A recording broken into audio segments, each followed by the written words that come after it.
नमस्कार। जय श्री महाकाल मित्रों।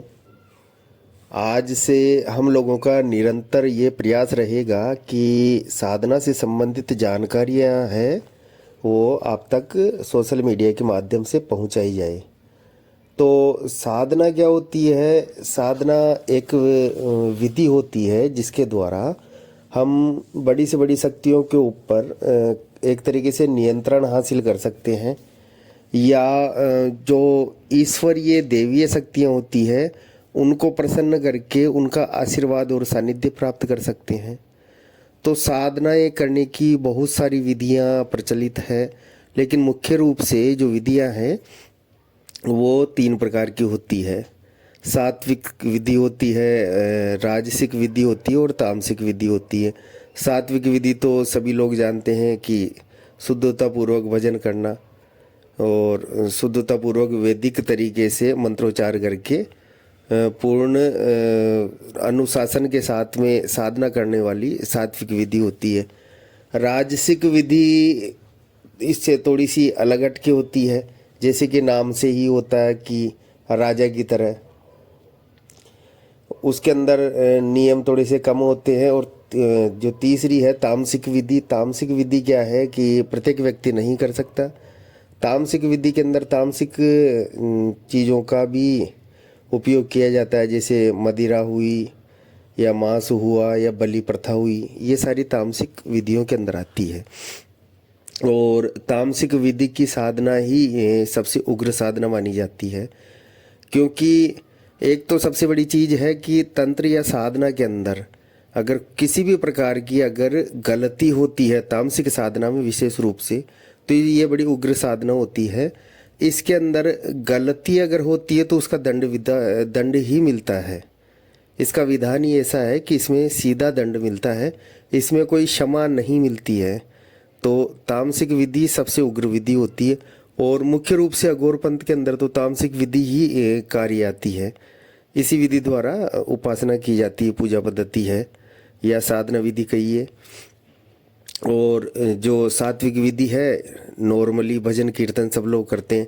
भक्ति और साधना के अंदर बहुत बड़ा फर्क होता है। भक्ति जो करते हैं वो जन्मों जन्मांतर तक उसका फल मिलता है और पूर्णतया ईश्वर का सानिध्य उसमें प्राप्त होता है, लेकिन बहुत ज़्यादा समय लग जाता है।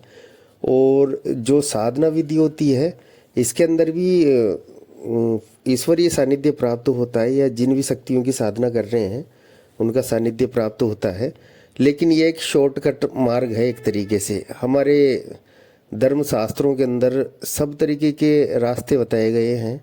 तो तंत्र शास्त्र या साधना विधि है भगवान शिव द्वारा ही हम मानवों के लिए बताया गया है कि इसमें बड़ी सरलता से बहुत कम समय में हम लोग ईश्वरीय शक्तियों को प्राप्त कर सकते हैं, ईश्वर का सानिध्य प्राप्त कर सकते हैं। तो ईश्वर के द्वारा ही बताई गई रास्तों से चलना है, लेकिन उसमें गलती नहीं कर सकते। तंत्र विधि या उग्र साधना विधि के अंदर गलती नहीं कर सकते। तो इस प्रकार साधनाओं के अंदर होता क्या है कि जिन शक्तियों की होती है साधनाएं, वो शक्तियां सामने आती है और आजीवन उनका जो भी प्रभाव रहता है वो हमारे पास में रहता है। और उनकी जो शक्तियां होती है, जो उनकी ऊर्जा रहती है वो हमें प्राप्त होती है। साधना यही होती है। तो इसके अंदर फलित 2 तरीके से होती है, एक तो मानसिक रूप से फलित होती है, एक शारीरिक रूप से फलित होती है।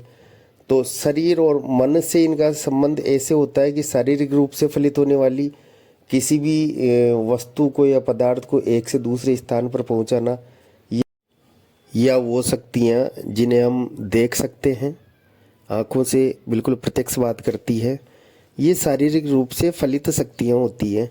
और मानसिक रूप से फलित शक्तियाँ, जैसे आपने सुना होगा कर्णकाली या कर्ण पिशाचनी, केवल उनकी आवाज़ हमें सुनाई देती है, ये मानसिक रूप से फलित रहती है। इस प्रकार से दोनों प्रकार की शक्तियों का हम लोग अनुभव प्राप्त कर सकते हैं साधना विधि द्वारा, और उनकी ऊर्जा को उसी स्तर पे ग्रहण कर सकते हैं शारीरिक और मानसिक रूप से। आगे के भाग में आपको आसन बंधन रक्षा वगैरह क्या होता है, शक्तियों से वचन कैसे लिया जाता है, भोग क्या होता है, शक्तियों को कौन सा भोग दिया जाता है, निम्न कोटि और उच्च कोटि की साधनाएं क्या होती है, इन सब के बारे में विस्तार से आप लोगों को बताया जाएगा। तब तक आप